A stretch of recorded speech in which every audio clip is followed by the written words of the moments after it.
영겁의 시간을 넘어 흘러가는 강물. 아래로 갈수록 점점 S자형으로 휘어지고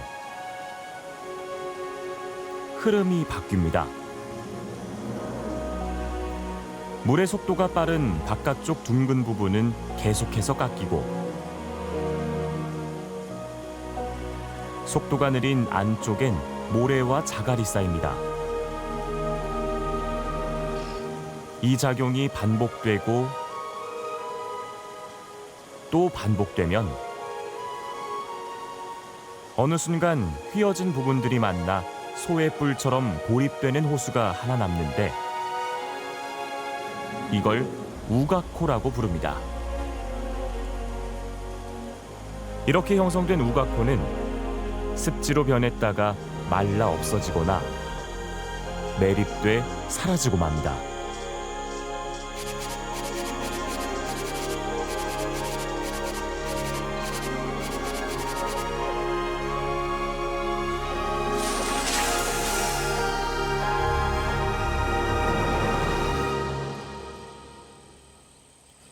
구병산 끝자락에 자리 잡고 있는 충북 보은군 구병리. 산 좋고 물 좋은 이곳에는 어르신 17가구가 모여 살고 있습니다.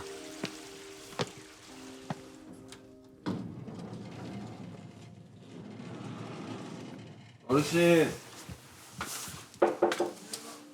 안녕하세요. 안녕하세요.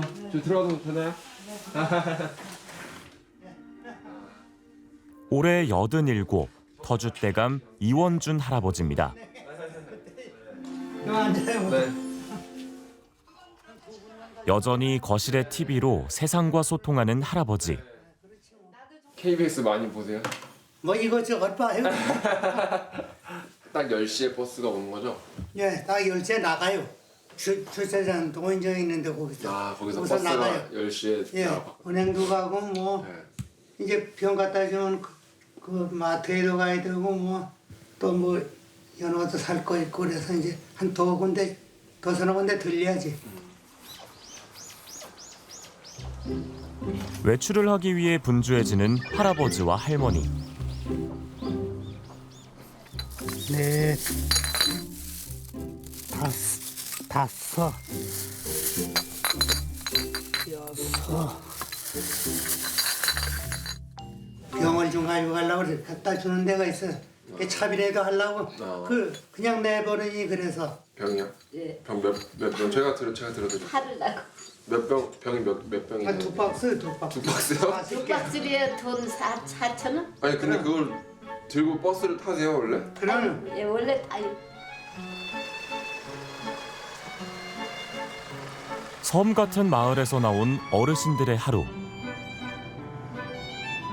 눈코 뜰 새 없이 빠르게 흘러갑니다. 점심도 안 먹고 점심 먹을 새가 없어 공원 나가면. 12시에서 타면 볼 일이 많으면 3시 반차나 5시 반차를 타야 돼. 처음에 허리 수술했지, 무릎팍 수술했지, 심장박동기 했지, 또 탈창이 또 그래가지고 수술했지, 눈 했지, 어깨가 약속 시방 다 빠져가지고 있어. 그러면 먹은 걸 못 들어요. 운전도 못하고 택시는 엄두도 못 내는 어르신들에게 버스는 고마운 존재입니다. 다른 마을도 교통이 어렵다 보니 이 마을 저 마을 들르는 버스. 이번 정류장은 중국초등학교입니다. 다음 노정리선 자가용으로 운전해 가는 것보다 거의 2배의 거리를 달립니다.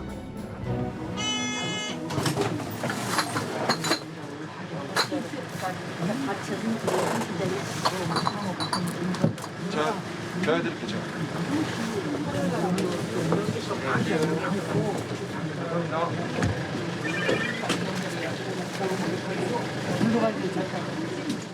지금 거의 벌써 댁에서 나오신 지 1시간 됐는데 그럼 영어는 1시간 걸려요. 그럼 한 손은 지팡이 한 손은 짐 들고 다니시는 거예요? 그렇지. 여기 놔둬. 힘겹게 가지고 온 공병부터 내밉니다. 공병을 저희가 30개 이상을 못 받아요. 그때 30개 이상은 못 받는데 예. 오늘 가져왔으니 오늘만 받으라고 딴 날은 이제 생각해서 할게. 안 가져올게요. 어떻게 있으려나? 이제 겨우 계란 한 판 들었는데 집으로 가는 버스 시간까지는 1시간 정도밖에 남지 않았습니다. 아이고 빠르게. 아니야, 가려고. 시간 오는데 자꾸 빨리 가야지. 네, 가시죠. 이때부터 시간과의 싸움입니다. 네, 통장 이렇게 많이 갖고 오셨어요? 어? 왜 이렇게 많이 갖고 오셨어요?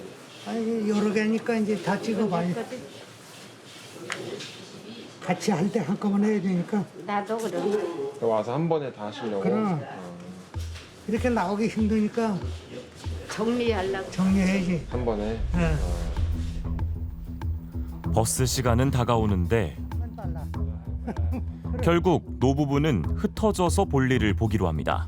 내가 없어도 내 이름을 찾는데 샀겠지. 그럼, 내가 가서 샀다는지. 우리 사.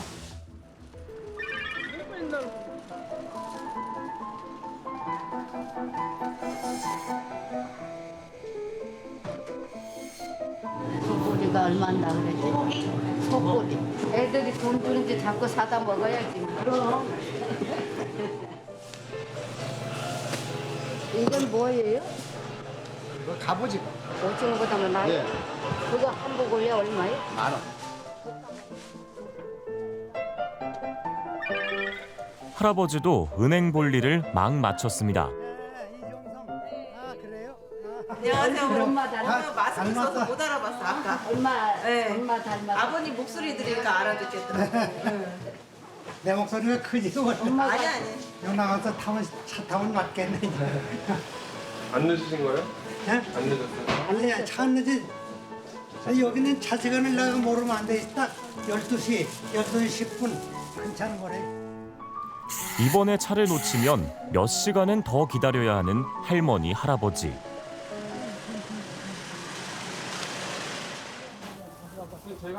돌아가는 길은 훨씬 더 무거워졌습니다.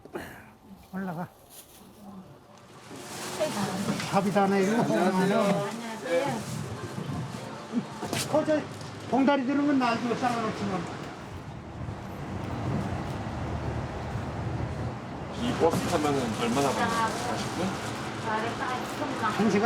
1시간? 더 가면 이제 한 1시 10분이나 1시 조금 넘으면 도착하면.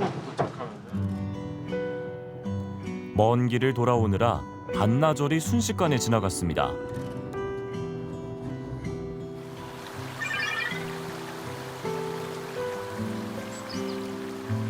오늘 날이 따시네 바람도 안 불고. 그 아까 저 사골 사신 건가요? 네? 사골? 예. 그것도 엄청 무겁던데 보통 그런 거 들고 버스 타세요? 아이, 그럼요. 그거야 뭐 그보다 더 무거운 것도 타고 사서 타고 다니지. 근데 여기 뭐 택시 이런 거는 없어요? 택시는 있어요. 택시 타려면 뭐 이런 산골에서 택시 타고 다닐 형편이 되나? 비용은 뭐 지금은 꽤 비싸요. 여기까지 오려면 한 3만 원 줘야 사요. 타요. 가는 데만 3만 원이 아니면 왕복 3만 원? 아니, 가는데 뭐 오는데 3만 원. 가는 데 3만 원, 오는 데 3만 원? 예, 비싸요. 비싸요, 여기는. 멀으니까, 거리가 멀으니까. 이 마을도 살기 좋은 시절은 있었습니다. 한 70% 살을 땐 술집도 뭐 여러 집이요. 그리고 수포도 더 집이 있고 뭐 그래서 장사도 잘 됐지. 그땐 요 구멍이 감자가 잘 되니까 그래 그거 운반하라고 돈 잘 벌어먹고 감자 작업하는 날은 구정이 장날이 됐어 아주. 자식들의 걱정은 잘 알지만 이곳을 떠날 수는 없습니다. 그냥 이렇게 사려니까 애들은 자꾸 그 집으로 오라 그러는데 이 집이 있고 한데 애들한테 가서 하루 이틀 댕기긴 하지 불편해서 뭐. 계란 한 판에 사골 이렇게 사는 게 사실 서울이라면 30분 안에 해결할 수 있는 것들인데 지금 두 분의 경우는 반나절이 걸렸습니다. 네, 일단 마을에 슈퍼나 이런 게 없고요. 또 버스는 다른 마을까지 들르느라 구불구불 다니기 때문에 시간이 조금 오래 걸렸습니다. 버스는 얼마나 다니고 있었습니까? 구병리에는 모두 석 대의 버스가 들어오는데요. 530번, 531번, 그리고 532번이 들어옵니다. 각각 한 번, 두 번 정도 들어오고요. 모두 따지면 하루에 총 4번에서 5번 정도 버스가 들어온다고 볼 수 있겠습니다. 이 중에는 읍보다 가까운 속리산 면에 들르는 버스도 있는데 한 번 놓치면 또 타기가 어렵다고 합니다. 예, 다른 지역에 있는 마을들도 상황이 별반 다르지 않을 것 같아요. 네, 국토교통부와 한국교통안전공단이 2019년 교통 소외 지역을 조사했습니다. 결과를 보면요, 정류장이 도보 기준 800m 범위 안에 없는 곳이 농어촌 15,172개 리 지역 중 6,486개소 42.7%에 달했고요. 버스가 하루 2회 이하 다니는 곳도 8,288개소 54.6%나 됐습니다. 통행이 불편하시면 불편하실수록 이제 외출의 횟수를 점점 줄여 나가실 수밖에 없는 것이죠. 필수적으로 좀 받으셔야 되는 뭐 의료 서비스나 아니면 이러한 좀 생활에 누려야 될 것들에 대한 접근이 좀 제한된다라고 생각하실 수 있겠습니다. 이게 또 요즘 도시에서는 배달 서비스를 많이 이용하잖아요. 근데 지금 이런 지역에 있는 마을들은 배달도 어려운 건가요? 어르신들이 휴대전화나 인터넷을 사용해서 배달을 이용하시긴 좀 어렵고요. 다만 마트 같은 곳에서 10만 원 이상 구매를 하면은 배달을 해준다고 하는데요. 이원준 어르신 같은 경우에는 할아버지, 할머니 이렇게 두 분만 거주하셔서 마트에서 10만 원어치 사는 일이 거의 없다고 볼 수 있겠습니다. 사실상 배달이 어려운 거겠죠. 버스도 많이 안 다니고 배달도 어렵다 보니까 아무래도 이 어르신들께서 직접 차를 몰고 나가서 장을 보는 경우도 있을 것 같습니다.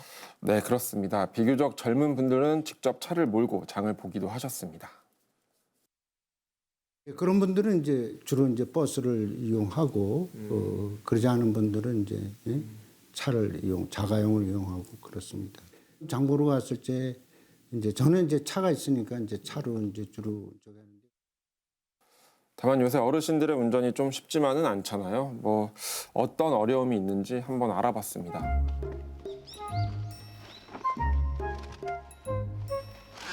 올해 84이 된 유원형 할머니.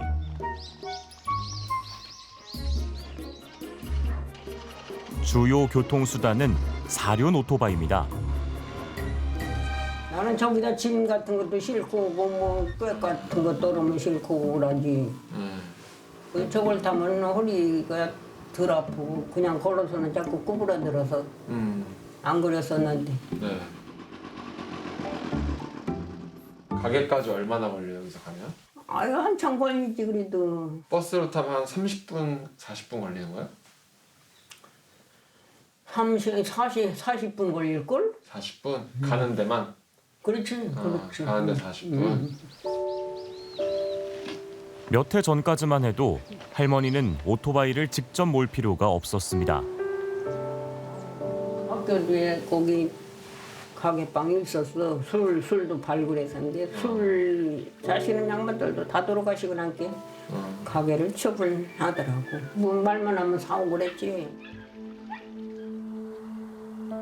할머니의 발이 되어준 남편 송흠구 할아버지마저 면회 다녀오다 오토바이 사고로 다치자 직접 운전에 나서게 된 겁니다. 저기 행사가 있어서 그러니까 정월 대보름 날 연마도 행사가 있잖아. 그래 거기 갔다가 오다 그랬다니까. 맨날 다니시던 길이었을 텐데. 글쎄 그 사고 날 때도 아니오.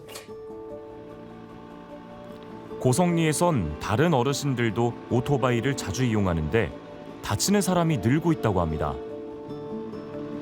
내려가다가 다리 그 밑에도 뚝 떨어졌으니 나보다 1살 더 먹었는데 그 밑인데. 할머니도 앞으로가 더 걱정입니다. 아주 나도 같은 나이에 나도 도움받을 나이에 아주 일해야지. 이 대중교통이 불편하다 보니까 어쩔 수 없이 운전을 하시는 어르신들이 계시는 것 같습니다. 근데 문제는 최근에 어르신들의 운전이 상당히 위험하다는 뉴스를 많이 봤던 것 같아요. 네, 도로교통공단 자료를 살펴봤습니다. 자료를 보면 2022년 고령 운전자 교통사고는 34,652건이었는데요. 최근 3년 동안의 고령 운전자 교통사고 추이를 보면은 매년 증가하는 추세였습니다. 시골에서는 어르신들이 승용차 말고도 농기계 이런 걸 많이 타시잖아요. 네. 승용차 교통사고에 비해 농기계 교통사고가 치사율이 5배나 높다는 자료도 있었습니다. 대중교통은 부족하고 그렇다고 운전을 하자니 상당히 위험하고 어르신들의 이동권 문제 마땅한 해결책은 없을까요? 많은 곳에서 관련 서비스를 기획 운영하고 있긴 합니다. 홍성구는 개인 택시 10대를 활용해 마을 14개를 대상으로 운영을 하고 있고요. 다른 지자체들도 100원 택시나 마중버스 이런 것들을 운영하고 있습니다만 많이 부족한 실정이라고 합니다. 중앙정부도 예산을 많이 풀었고 지자체도 많이 노력을 했습니다. 100원 택시, 1000원 택시 쿠폰은 1년에 한 40-50번 쓸 수 있을 만큼 버스가 안 들어가는 마을 주민에게는 그럼 일주일에 한 번 타고 나갈 수 있는 거죠. 그런데 굉장히 많은 리가 상황이 그런데 지금 투입되는 예산이 충분한가 이렇게 보면 아직 멀었다고 봅니다. 전체 수요의 제가 보기에는 3분의 1도 채우지 못하는 수요이고 부족한 공적 부분을 메우기 위해서 민간이 많이 노력을 하고 있는데요. 색다른 시도들도 계속되고 있습니다. 얼마 전부터는 몇몇 곳에서 지역 주민들이 협동조합을 만들어서 어르신 이동권 문제를 해결하려고 나섰습니다. 이게 어르신들에게 어느 정도 도움이 되는지 한번 찾아가 봤습니다. 이른 아침 아이스박스를 싣고 콩나물 시루를 들고 뛰는 한 남자. 지역 협동조합인 여민동락 공동체에서 이동식 가게 전빵을 운전하는 김동관 조합원입니다. 소비자들이 그러니까 주로 노인들이세요. 그래서 주로 생필품 위주로 많이 팔리고 그래서 어르신들 흔히 드실 수 있는 국수류나 두부, 공산품류들이 좀 많이 실려요. 젊은 층 사는 사람들 거의 없으니까. 두부 이런 거 드시는 거. 그렇죠. 평상시 반찬으로 있는 거. 근데 안녕하세요. 저희가 어제 어르신들의 치우다가 그런 걸쳐가지고요. 근데 일반 지금 식사도 이거 사실 일을 해가지고 보통 현장 가보면은 그냥 쌈 찍어서 먹거나 가볍게 먹고 넘기는 게 많다 보니까 1시간 동안 준비를 마친 뒤 드디어 출발하는 전빵 차량.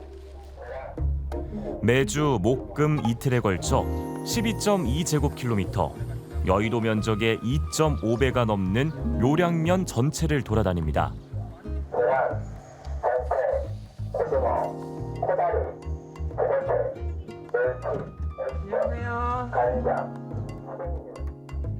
동네 어르신들이 들을 수 있게 큰 소리로 홍보도 합니다. 오늘의 첫 마을. 물론 어떤 거 드려? 큰 거? 이거? 이거랑 소주 대병? 어머니 고추장 담그시는구나. 그렇죠. 물엿이 큰 게 16,000원씩이거든요. 그러면 26,000원이요. 가서 낙수 하나 줄라? 낙수도 근데 낙수 돈은 안 가. 얼마인가? 7,000원이요. 기다리고 있을게요. 예. 어르신 매주 여기 이용하세요? 예. 매주 이용하세요? 예. 갖다 준 게 다리 아파서 먹고 땡기고. 이거 오기 전에는 어떻게 하셨어요? 응? 이 차가 오기 전에는 오기 전에는? 네. 그 전에는 영감에서 사갖고 어제. 예. 직접 나가서 사오셨어요? 예. 그런 게 뭐다. 저 잔등 올라면. 여기 갖다 준 게 얼마나 편해. 할아버지랑 두 분이 사시는 거예요? 아니라 나 혼자. 지금 할아버지가 돌아가신. 예. 한 몇 년, 6년?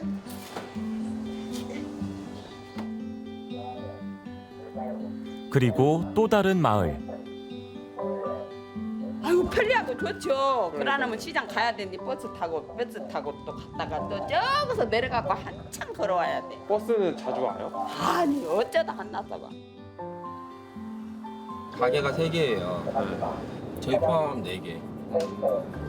저희가 1,700명인데 전국의 면 단위에서도 가장 열악해요. 그래도 뭐 빵집도 있고 뭐도 있고 막 일반 철물점도 있고 그런 가게들이 있는데 제가 진짜 많이 다녀보고 봤다고 생각하는데 이보다도 열악한 면은 없다. 정말 없다. 면이 아무것도 없다. 전빵 차량은 이동식 가게 이상의 의미를 갖는다고 합니다. 자주 쓰는 분들 중에 안 나오신 분들 있으면 집에 가서 좀 확인도 하고 진짜. 네, 어디 집 상황이 뭐 주방이 안 좋다, 싱크대가 안 좋다 아니면은 화장실 고쳐야 된다 이런 것들 체크가 되면은 바로바로 다 안내해드리고 어르신들의 이동이 어렵다 보니 이동이 가능한 차량으로 방문해 보완하고 있는 겁니다. 문제는 비용.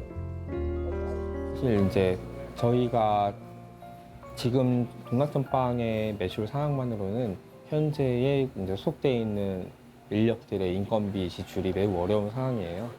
매일매일 이렇게 물건 팔아봤자 총 연 매출이 이게 기대치가 안 되거든요. 그리고 구입 능력도 다 떨어지시고. 구입할 사람도 점점 줄어가고 있습니다. 여기 집에 네 분 사세요? 이 마을에? 이 안에 4분. 저리 간 사람은 많고. 원래 여기 몇 분 사셨어요? 할머니 전에? 나 저리 다 빈집이잖아. 운영진은 어떻게든 이 서비스를 이어가려 노력하고 있습니다. 소멸되고 있는 지역이고 그리고 아무 인프라 구축에 너무 많이 예산이 들어가고 있는 지역이고 아무튼 너무 어려운 지역이라 할지라도 어쨌든 지역에서 사람들이 계속 살아가고 있고 이걸 어떻게든 좀 읽어내려고 시도를 하고 있는 상황이라면은 그런 부분에 있어서는 적극적으로 저는 군이나 아니면은 다른 외부 지원이라든지 더 투입이 돼야 한다 보긴 해야 되거든요. 이런 고민이 이 지역뿐 아니라 더 큰 차원의 사회적 관심으로 이어질 때 어르신들의 웃음이 지켜질 수 있지 않을까요?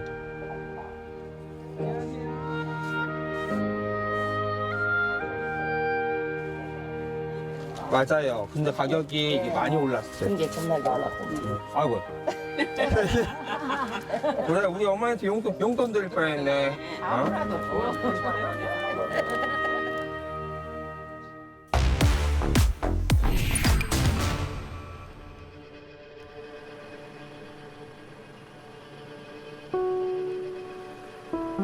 보통 밤 9시 정도에 퇴근해요. 이제 퇴근하면 또 피해 내용 확인하고 이야기 듣고 알아보려면 알아봐야 되고 매일매일 뭐 새벽까지 제대로 잠도 못 자고 불면증도 심해지고 만져본 적도 없는 돈을 갚아야 되는 상황도 정말 이해가 안 가고 이렇게까지 일이 벌어질 수 있는 구조가 우리나라의 현 상황이라는 것도 참 안타깝고 많이 힘들죠.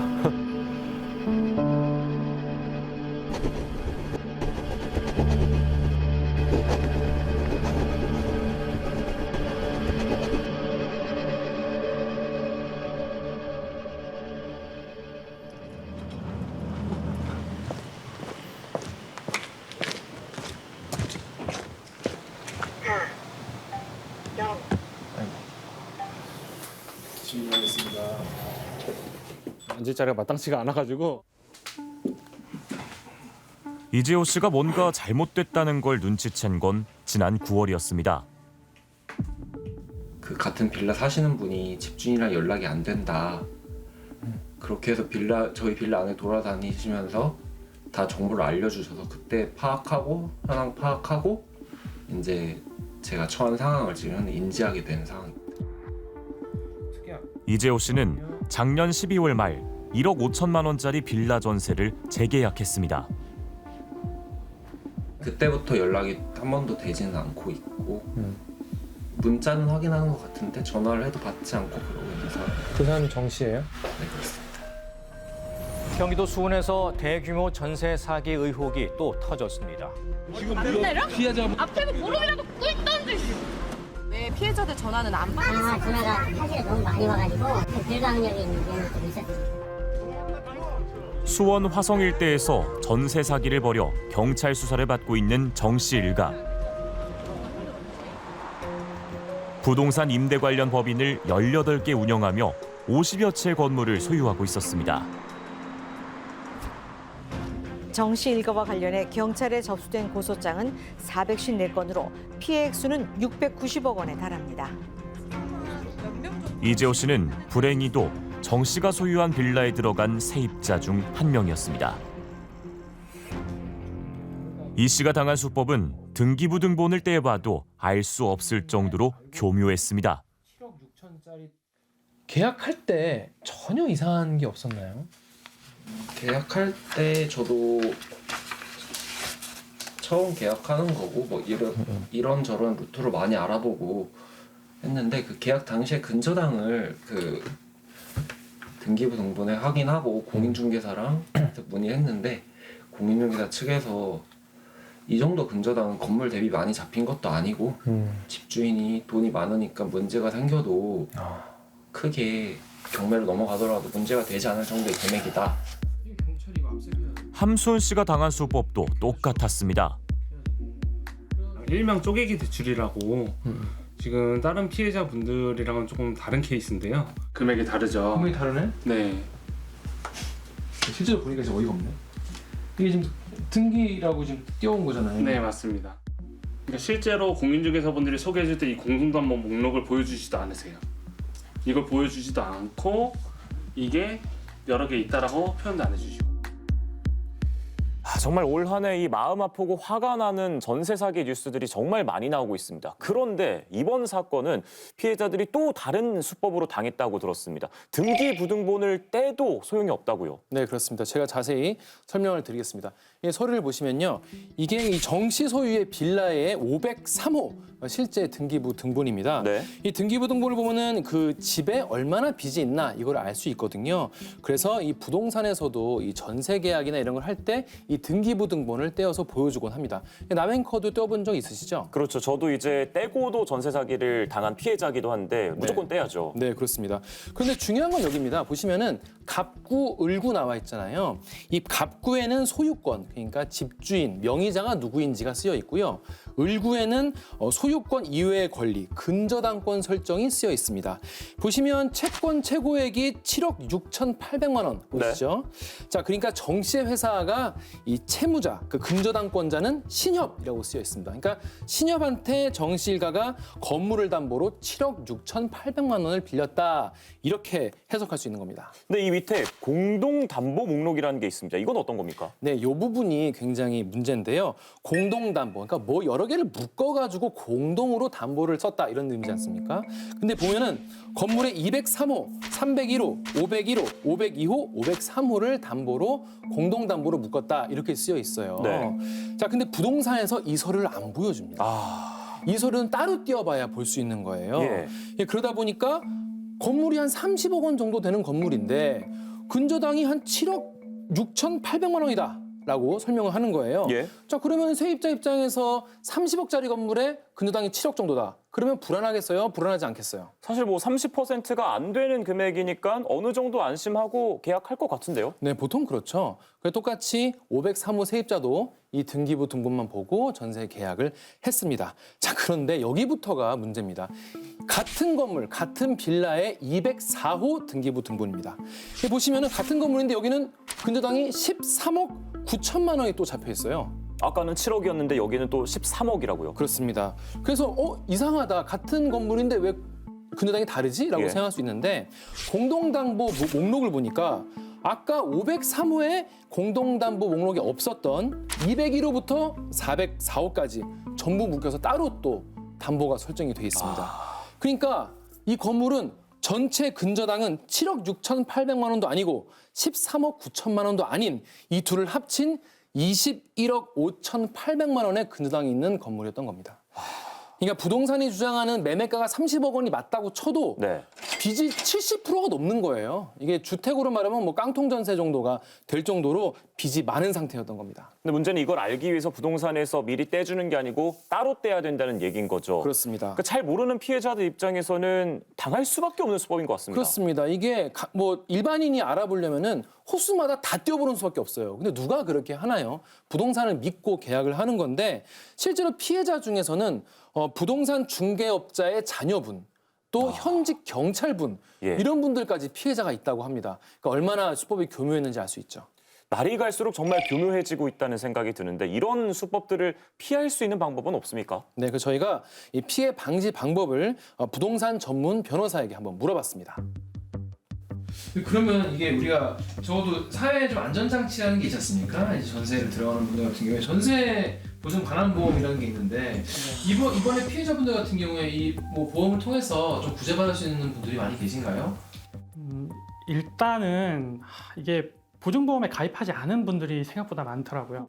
본인이 그냥 좀 안일하게 생각해서 가입 안 한 분도 물론 일부 있겠고 또는 가입을 하려고 했는데 이제 보증보험 기관에서 거절을 하는 케이스들이 있습니다. 뭐 예를 들어 20억짜리 건물에 뭐 10억이 대출이고 선순위 보증금이 한 5억 정도 되면 5억이 남으니까 이 정도면 내가 보험을 들어줄게. 나도 나중에 경매 넘겨가지고 돈을 회수할 수 있으니까 이렇게 해주는 건데 지금 이 수원 건물들은 이미 선순위 대출이 사실 꽤 차 있는 상태였고 그러다 보니까 허그 입장에서도 이거를 보증보험에 가입을 시켜줬다가 나중에 혹시라도 문제가 생겨가지고 좀 자기들이 보증금을 뭐 회수를 못하면 어쩌나 하는 것 때문에 이제 못 받을 리스크가 있어 보이니까 가입을 받아주지 않겠다라고 해서 이제 거절되신 분들도 있고 임차인들 입장에서 가장 안전한 거는 그냥 보증보험 가입이 안 되면 그냥 들어가지 않는 게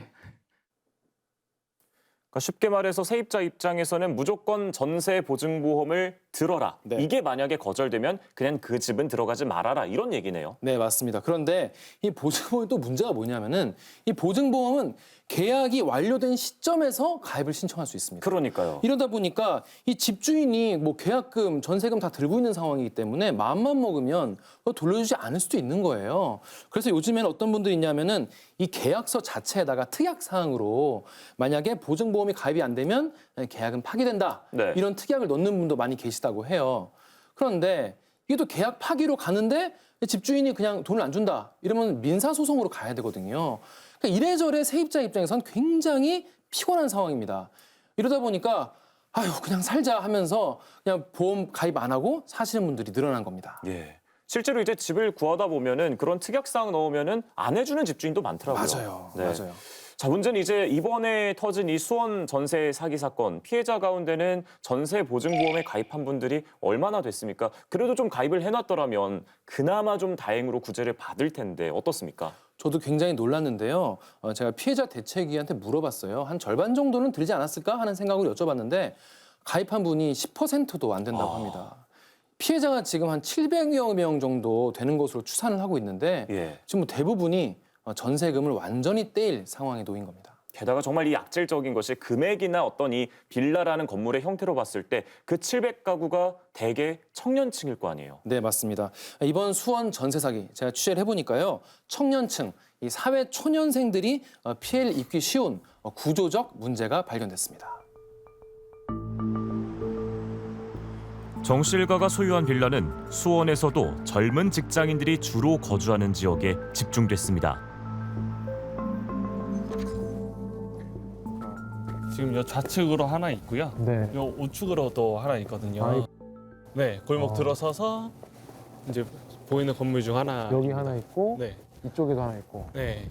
거의 한 블럭에 다 몰려 있네요. 네, 맞습니다. 여기가 유난히 특히 세르동 쪽에 좀 많이 밀집해 있는 걸로 확인됐습니다. 세르동이라는 곳이 수원에서 약간 좀 어떤 곳이에요? 젊은 층들이 좀 많이 사는 데인가요? 네, 아무래도 인계동이랑 인접해 있다 보니까 인계동 같은 경우는 이제 월세가 조금 비싼 편이고요. 그러다 보니 세르동 쪽으로 조금 이제 가까운 인근 동네다 보니 좀 젊은 층들이 많이 살고 있는 걸로 알고 있습니다.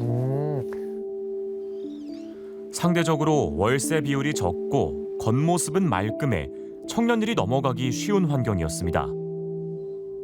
아무래도 사회초년생들은 돈을 모아야 되는 입장이고 월세를 자꾸 내면은 모을 수 있는 돈이 줄어드니까 그래서 어쩔 수 없이 미래를 위해서 내가 지금은 조금 전세에 살더라도 뭐 더 좋은 주거 환경을 뭐 이뤄내겠다라는 여러 가지 목적이나 이런 것 때문에 최대한 이렇게 좀 전세로 맞춰가지고 이제 살려고 하는 건데 이제 그러다 보니까 사실 계속 이런 좀 피해를 입게 되는 거거든요. 한 푼 두 푼 아껴 내 집을 마련하려던 청년들은 전세 사기 때문에 결혼 계획까지 엉망이 됐습니다. 30대 초반이고 네, 결혼을 준비하고 있는 상황이었어요. 결혼 준비 중이셨다고요? 네. 그럼 결혼 준비에 좀 애로가 생겼을 것 같은데 어떻습니까? 뭐 거의 준비를 하고 있다가 아예 준비를 못하는 상황으로 바뀌었다고 생각해야죠.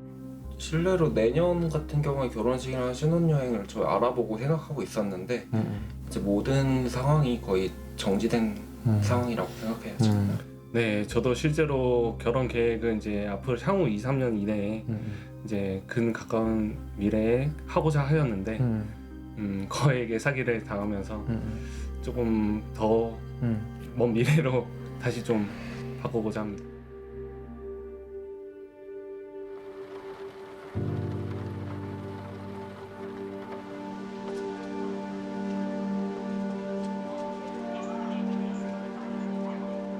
수원역에서는 매주 수원 전세 사기 피해자들의 피켓 시위가 이어지고 있습니다. 저는 지금 전세 사기를 당해서 한 2억 정도 손해를 봤어요. 근데 2억이면 일반 직장인들이 20년 동안 진짜 열심히 일해야지 모을 수 있는 돈이거든요. 근데 그게 20년이 지나서 내 돈을 모으는 것도 아니고 그때가 돼서야 이제 제로 베이스가 되는 거니까 그때면 이제 제 나이는 60이거든요. 주변에 이렇게 당한 분들이 많이 있나요? 제 친구도 한 명 당했어요. 그 친구는 인계동에 있는데 그분 얼마 정도? 그분 1억 5천이요. 정부가 전세 사기 특별법을 시행한 지 6개월. 피해자들은 정부에게 어떤 얘기를 하고 싶을까요?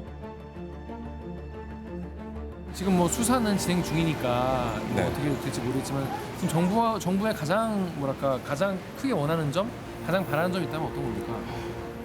첫 번째로는 구제를 좀 먼저 했으면 좋겠고 두 번째로는 예방인데 이거를 저는 제일 납득이 안 되는 게 몇백 채를 갖고 있는 그 개인에게 그 수백억 대출을 해줬다는 게 제일 이해가 되지 않아요. 그래서 그거를 다주택자일수록 그 주담대에 대한 그 의존성을 좀 낮춰야 되는 거 아닌가 그렇게 생각을 하고 있습니다.